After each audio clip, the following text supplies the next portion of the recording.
Creo que un mes y monedas, conversamos sobre un magnicidio que ocurrió en Japón a manos de un criminal, un magnicida, que ultimó a Shinzo Abe, ex primer ministro japonés. Hoy no hablamos de nada que ocurra en Japón, o sí, pero también algo que ocurre en Argentina. Con nuestro experto, que casi ocurre en Argentina, con nuestro experto y estudioso del Japón, de la Tierra del Sol Naciente, host de Rincón Nippon en FM en Tránsito, gran columna de dichas latitudes que altamente recomendamos. Está el del otro lado, esta vez de forma telefónica. Jerónimo Carolo, bienvenido a Todas las Tormentas Juntas en Cítrica. Acá Esteban, ¿cómo te va? Moshi Moshi, amigues de Cítrica, Konnichiwa, Minasan, ¿cómo andan por ahí? Muy bien, contentos, gracias por regatear. Justamente también hoy vamos a hablar de eso, de regatear la burocracia laboral para poder colarte al aire un ratito acá en Cítrica. ¿Cómo venís? ¿Cómo estás? Muy bien, en las afueras de la Facultad de Derecho, disfrutando del sol y listo para iniciar esta conversación sobre las tierras del sol naciente, como vos dijiste, que es un tema que me apasiona. Gran ubicación, gran sitio, gran lugar, ahí tenés una gran vista, doy fe. Jero, sí. Primero arranco por cómo viviste vos, en medio que la pregunta se cae de Maduro, lo que pasó acá en Argentina, bueno, el intento de asesinato a Cristina, pero teniendo en cuenta que hace muy poquito hablamos de un magnicidio efectivamente en Japón. ¿Veías posible que algo así ocurriera acá? ¿Cómo fue? ¿Qué pensaste? ¿Cómo estás? Mira, cuando me enteré de la noticia, yo estaba comiendo, estaba escuchando caricias significativas por el destape, sí. Y justo lo anunciaron ahí, y como tenía el WhatsApp web abierto en un grupo de amigues que estamos más politizados que en otros grupos, también estaban como comentando la noticia que justo había salido en Twitter y terminé de confirmarla, y al principio la recibí con mucha confusión, mucha consternación. Sí. Y a medida que iban saliendo más datos esa noche, con el pasar de las horas, antes de que saliera la conferencia, la cadena nacional del presidente Alberto Fernández, sí. Ya se sabía lo de los dos disparos, los dos intentos de gatillo, y eso me hizo pensar inevitablemente en el caso de Shinzo Abe, porque como bien vos dijiste y hablamos hace casi un mes y monedas, una de las características de ese caso en particular era que el asesino había gatillado también 2 veces, sí. Y la primera vez había fallado y la segunda había logrado darle a su objetivo. Entonces fue inevitable realizar esa conexión y decir qué suerte que tuvo Cristina, qué Dios aparte, porque quizás de un tiro podés zafar, pero de 2 tiros ya tiene que estar tu Dios aparte de tu lado porque no fallan. En el caso de Shinzo Abe, recordamos, había sido asesinado con el uso de un arma casera, sí. Que solo disponía de 2 disparos. Entonces el asesino estaba bastante jugado. Después yo te mandé un mensaje a vos y también coincidimos en que las custodias de ambos políticos, Cristina y Shinzo, estaban como bastante dormidas, bastante distraídas, bastante en offside.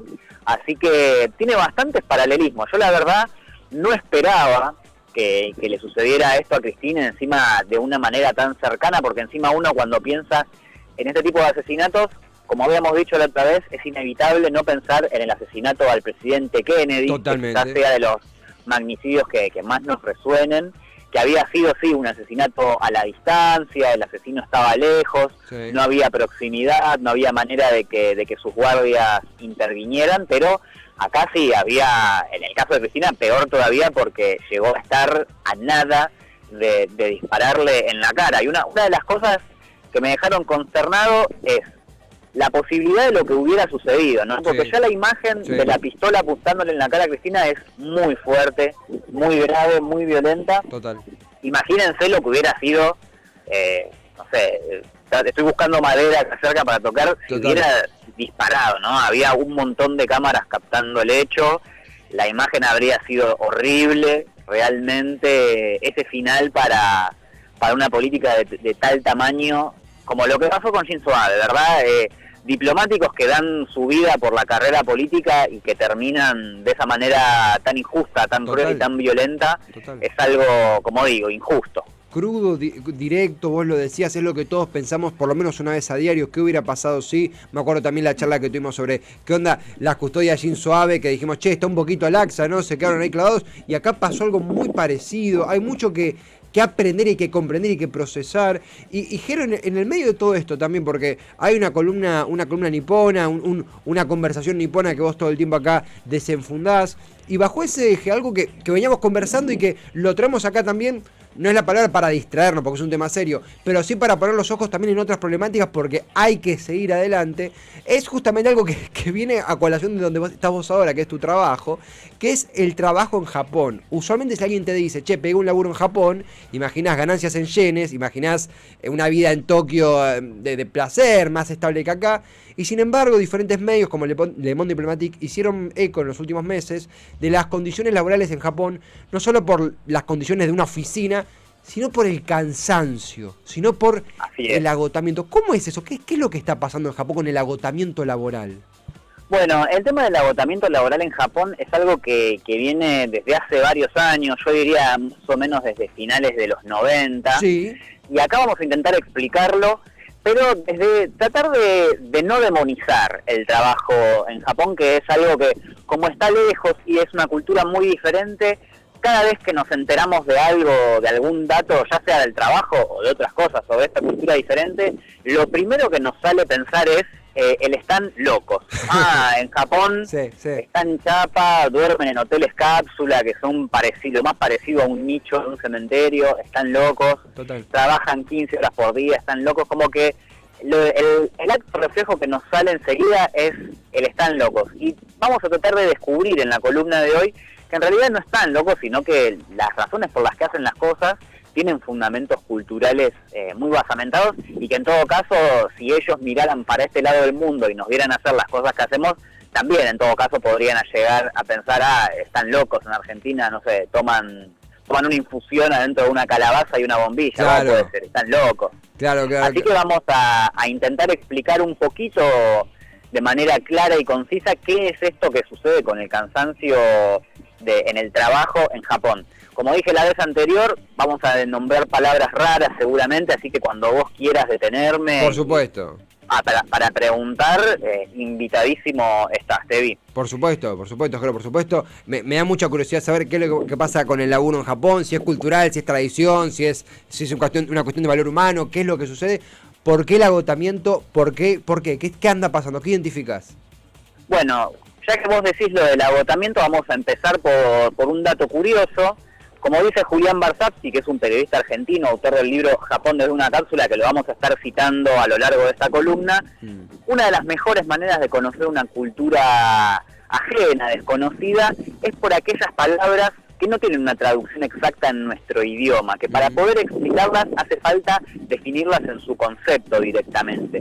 Una de estas palabras es karoshi, que literalmente significa muerte por cansancio en el trabajo. Ka significa exceso, pero es trabajo, y shi es muerte. Ahí dividimos la palabra. Es una palabra casi que exclusivamente japonesa, pero que, como el fenómeno también sucede en China y en Corea, y después vamos a explicar bien por qué, también tiene sus propias palabras en esos idiomas. Acá, por ejemplo, como dijimos recién, para poder definirla, tuvimos que descomponer la palabra y decir karoshi significa muerte por exceso del trabajo. Y más o menos se remonta a sus orígenes a mediados finales de la década del 90. Es un fenómeno que es literalmente la gente muere por cansancio en sus puestos de trabajo. No nos asustemos, no es lo más común tampoco en Japón. Tengamos en cuenta que a veces los números van oscilando de año a año. En 2019, por ejemplo, hubo alrededor de 174 casos, en 2017 hubo alrededor de 230, hubo otros años en los que se remonta a 400.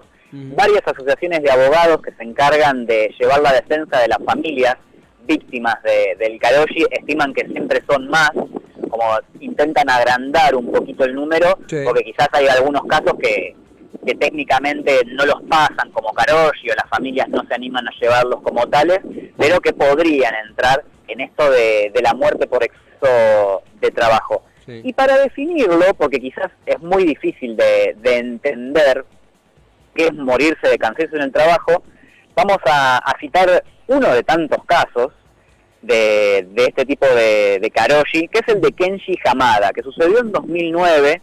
Este señor trabajaba en una empresa de seguridad en Tokio y a sus 42 años él trabajaba 15 horas al día. ¡Wow! 15 horas al día. 15 horas al día. En Japón lo legal es trabajar 8 horas, como acá, en condiciones registradas, obviamente, pero esas 8 horas se pueden extender a horas extra que se pagan como tales, no es que están esclavizados en Japón en cuanto a la relación monetaria, pero se llega a trabajar en esa cantidad de horas al día, e incluso los domingos, si el laburante lo desea. Sí.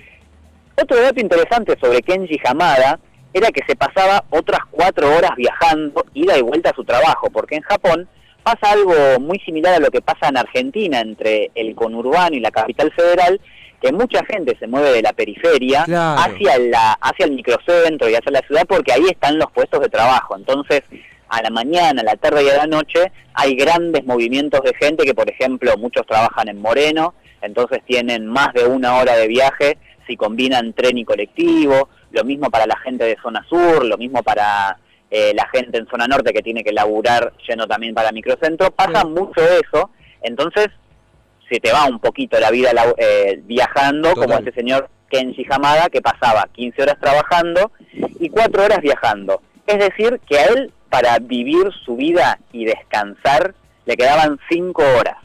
Contando las de sueño, 5 horas para dormir, desayunar, comer, asearse. Claro, porque entre trabajo y viaje, ida y vuelta, se le iban 19 horas. Tenía 5 horas para vivir con su mujer, ser padre de familia, descansar, comer, asearse, y bueno, te podrás imaginar lo poco que descansa una persona y lo poco que le dedica esa persona al esparcimiento y al ocio. Totalmente. Hay una frase muy conocida de un mundo socialista ideal en el que se dedican 8 horas al descanso, 8 horas al trabajo y 8 horas al esparcimiento y al ocio. Que acá, ese mundo no llegó, ese mundo no. A este mundo no llegó. No. Y un día Kenji Hamada se estaba tomando un inemuri, que es también una palabra intraducible japonesa que significa tomarse una siestita en el trabajo. Sí. Que, dicho sea de paso, está bien visto tomarse una siesta en el trabajo porque significa que el obrero está cansado por todo su gran labor que está realizando ahí, entonces está bien que se tome un descansito. Claro. El problema es que cuando lo fueron a despertar a Kenji Hamada, no lo pudieron despertar nunca porque le había dado un infarto mientras estaba dormido. Esto es una breve definición de lo que es la muerte por exceso de trabajo en Japón. Hay muchas profesiones que están sometidas a esto, las principales son los docentes y los enfermeros, un dato interesante. Los segundos son los salaryman, como Kenji Hamada, que salaryman es el típico oficinista japonés, ese de traje, corbata y maletín, claro, que labura en grandes empresas, quizás en el sector financiero, quizás en el sector de recursos humanos, quizás en la atención al público. Claro. Luego vienen los mangakas, o sea, la gente que está dedicada a la producción de manga y anime. Wow. Después vienen los funcionarios públicos. Eso también es un dato siempre llamativo porque acá en Argentina hay una opinión bastante peyorativa sobre los empleados públicos. Sí. Y no podríamos imaginar que alguien podría morir de cansancio en el ejercicio de la política pública, pero en Japón sucede. Es la tercera profesión víctima del karoshi. No, y luego no quiero hacer ningún chiste sobre empleado público, pero sí que hay un estigma. Vos comentás esto, no hay un estigma que obviamente hay empleados y empleadas públicas que laburan de la hostia realmente, pero justamente esta jerarquización, incluso hay un desprestigio de grupos políticos sobre vivir del Estado y demás, pero acá tienen un alto puesto y había uno por encima de los funcionarios públicos, ¿verdad? En Japón. ¿Cómo? Y había una escala más arriba de los funcionarios públicos en Japón, en esa jerarquía. En cuanto, vos preguntás en cuanto al ranking de mayores muertes por trabajo o dentro de la función pública en Japón. No, claro, esto que vos describías, que estaban los del manga y anime, los funcionarios públicos, y pensé que había uno más, o los funcionarios públicos están en la cúspide. Los funcionarios públicos están en el puesto número 3. Vienen enfermeros y docentes, comparten el primer lugar, luego los salaryman, que son los oficinistas, luego los funcionarios públicos, y después se va debatiendo entre gente que labura en el rubro de la animación y la producción de cómics, también gente que labura en el rubro de la construcción, que básicamente en el único momento en el que paran es el día en el que llueve porque es el día que no se trabaja. Claro.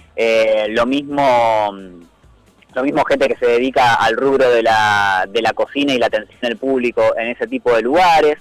Algunos quizá son similares a los trabajos que hay acá en Argentina, que podemos considerar que están mayor o menor explotados de alguna u otra manera, pero que en el caso argentino nunca se llega a la muerte por extenuamiento laboral. Total, incluso Jero, algo, vos mencionábamos esto, uno puede decir, che, en Argentina hay precarización y marginalización laboral, por supuesto, acá chocan dos cosas, la primera, uno tiene esa idealización de Japón en donde, che, ahí esto no sucede, ahí uno con un buen salario hace vida, hace esparcimiento, lo cual, por lo que vos nos contás, es algo bastante alejado, al menos en diferentes casos como los que nombraste, de que así sea. Y el segundo punto, también respecto a la muerte por agotamiento laboral, efectivamente, si bien acá seguramente hay casos y podemos conocerlos, no es una epidemia de ello como bien ocurre en Japón. Y esto se puede modificar, es cultural, es algo que no se toca, es una costumbre, es un estigma. ¿Cómo lo vive la sociedad japonesa según tu óptica? Mira, yo creo que es algo muy difícil de modificar porque está impreso en el ser japonés. Yo por lo que he leído y lo que he estudiado, que si bien quizás sea un poco más de lo que ha leído cualquiera, pero con esto no me quiero arrobar ningún título de nada, son conclusiones propias que yo obtengo de la información que obtengo. Obvio. Para mí un poco está ligado con el tema de los samuráis en Japón. Con esto vamos a hacer una pequeñísima clase de historia japonesa, sí, porque para mí hay una vinculación interesante. Los samuráis son estos guerreros de élite que estuvieron presentes en la historia de Japón a lo largo de 1000 años, que eran, como digo, guerreros de élite especializados en el manejo de las armas, también en el manejo de las artes ecuestres, que son los manejos de los campos, de la faena del campo, el atender a los animales, ocuparse de todas esas cosas. Algo también muy llamativo era que era gente muy ilustrada en el arte del budismo y del zen, este arte de la meditación y del estudio budista en su extremo, algo muy japonés, y también que se dedicaban a la poesía, etcétera, etcétera. Los samuráis servían a los daimios, que eran como los caudillos de Japón. Los caudillos a su vez servían al shogun, que era como el jefe militar supremo y el que tenía el poder de las armas en Japón. Y por último, servían al emperador, que era una figura quizá de adorno, quizá diplomática, como lo puede ser el presidente de Alemania, por ejemplo, claro, que no tiene funciones como el canciller ejecutivas. Exactamente. Por debajo, o como también parecido a un papa, porque también reflejaba el poder religioso y la gente creía en el emperador, no claro, es que lo denostaban. Los samuráis daban su vida por el daimyo, por el shogun y por el emperador. Literalmente daban su vida. Había un código muy estricto, que era el código del Bushido, que consta de 7 ítems. Ahora vamos a leer alguno como para darnos una idea, pero que se basan en la justicia o la rectitud, el coraje, la compasión, el respeto, la honestidad, el honor y la lealtad. Esto, si bien era el camino del guerrero, Bushido significa literalmente camino del guerrero, toda la sociedad japonesa podía regirse bajo este camino porque la lealtad, el honor, el respeto, la cortesía son elementos naturales del ser humano. Claro. Exactamente. Entonces cualquier persona se puede regir por esto. Hubo un momento en la historia de Japón que los samuráis ya eran prescindibles. Pero ¿qué pasa con esta gente? No se evaporaron en el aire, no desaparecieron de un día al otro. Claro. Se fueron convirtiendo en los salaryman, en la gente que en vez de dar su vida por el daimyo, por el shogun y por el emperador, lo daban por el CEO de una empresa, por su jefe político, en el caso de un asesor político, como habíamos dicho antes, claro, por el director de una escuela, por el director de un hospital. Se modifica la filosofía, pero el espíritu queda. Exactamente, bien dicho, Tevi, pasa eso. Entonces, vos pasabas de dar tu vida por el emperador y por el shogun y por el daimyo, a darla por un CEO, que podía ser el CEO de Toyota, o el CEO de Honda, o el CEO de Kawasaki, todas esas marcas japonesas que conocemos. Incluso muchas de estas marcas o empresas repetían un poquito la lógica del clan samurái. Grandes familias emplazadas en un mismo lugar, se propiciaban mucho los casamientos entre miembros de la misma empresa, había como una cuestión de padrinazgo, de cuidado. El daimyo en la antigüedad era el que le proveía de su sueldo y el sustento al samurái, y lo mismo pasa ahora. El CEO es el que te provee de tu sustento en cuanto a lo laboral. Entonces nosotros ahí vemos una inversión. Antes la hombría para los samuráis se traducía en valentía, la masculinidad pasaba por la valentía y ahora pasa por la productividad. Vos mientras más productivo seas, más hombre sos. Estamos hablando de casos de hombría muy particular, porque la sociedad japonesa también es bastante machista y en algunos casos las mujeres no ocupan tantos puestos de poder ni tantos cupos laborales. Hay como una cuestión de bastante equilibrio. La mujer se encarga de la administración económica del hogar y el hombre se encarga de proveer el sustento económico para ese hogar, de traer el dinero. Por eso también están tanto tiempo afuera y sucede esto. Esto entre algunas cosas culturales. Hay una palabrita, por ejemplo, que es gambaru, gambate, que viene de la época de los samuráis, que podemos traducirlo con una frase que es la de darlo todo, rendirse jamás. Claro, hay el gambaru era... Sí.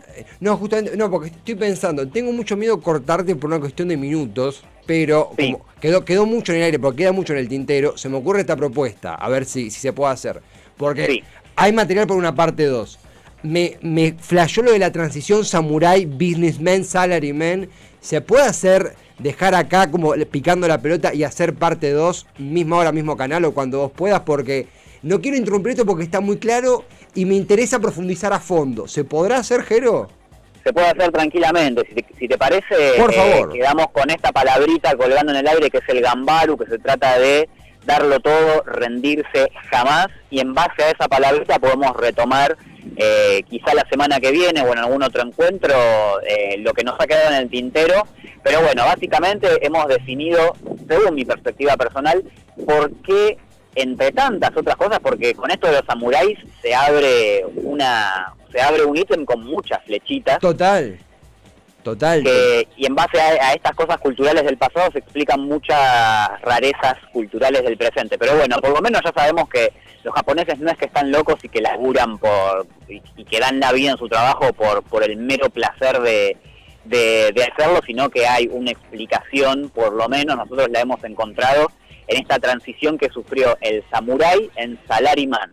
La hombría antes pasaba por la valentía y ahora pasa por la productividad. A mí con lo de transición, Samurai, Salaryman, me partiste el bocho, por ende no quiero apurar las preguntas cuando esto se tiene que hacer preciso, tranquilo, con tiempo mismo también, ya medio encolumneando la cosa. Quedamos con esta pelota picando abajo del arco sobre cómo prosiguió a partir de esa transición para un siguiente encuentro. Ya terminamos y te mando WhatsApp para coordinar. Si te parece, Jero, y si te podemos robar más tiempo, sos un tipo ocupado, pero nos hacés la segunda porque nos quedamos con ganas de más. Obvio. Si querés ya quedamos ahora, arreglamos ahí en privadito por WhatsApp cuándo podemos retomar con esto, pero ya quedaba ahí la promesa de la parte 2 de cómo es el ambiente laboral allá en Japón, porque hay mucha tela para cortar, como vos decís. Jero, gracias por hacerte el tiempo en tu laburo. Charlamos en la siguiente ocasión. Un fuerte abrazo y sayonara. Eso sí lo sé. Exactamente, sayonara, amigos, bye bye. También se puede decir esta cuestión medio americanizada, pero que los japoneses ya la tienen muy incorporada, sobre todo para la charla telefónica. Y nos estaremos viendo, si nos vemos la semana que viene, nos despedimos con un mataraishu, que significa hasta la semana que viene. Y quisiera agradecer, como siempre, ahí a la gente de Cítrica por brindar este espacio y hacer que esta columna sea posible también. El abrazo también de acá, Jero. Gran abrazo, hasta la próxima. Jero Carolo, nuestro querido conocedor transeúnte del Rincón Nippon que ha importado acá al aire de Cítrica Radio. De los samuráis a los salaryman. ¿Por qué la gente en Japón muere en el laburo? Parte 1, continuando la siguiente semana.